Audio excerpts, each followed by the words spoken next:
ፊትህን ከማስፈናቸው የተነሳ ዛፍ ጥላ ስር ነው የሚተኙት። አንድ ሰው ከሩም ተነስቶ እሳቸውን ፍለጋ መጣ። እኔ በደሉን ልናገራቸው ስለ ዑመር በጣም ተጋኖ አክቹአሊ መጋነን ሳይሆን በጣም በቃ ሲነገረው እነሱ ዘንድ ካለው ነገር በጣም አግዝፎ ነበር ይዞት የመጣው። መስጂድ መጣ፣ ቤት ሄደ። የት አሉ?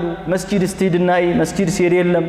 በዚህ አልፈዋል ሲባል ሲከተላቸው በጀርባቸው ዛፍ ጥላ ስር ተኝቶ አገኛቸው።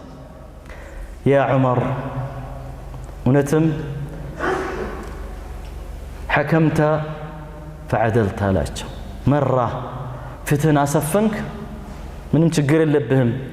ዛሊሞች ናቸው እንቅልፍ የሌላቸው በኪኒን የሚተኙት ሰውን የሚበድሉ ሰዎች ከትልቅ እስከ ትንሽ እንቅልፍ የላቸውም፣ የውስጥ እረፍት የላቸውም።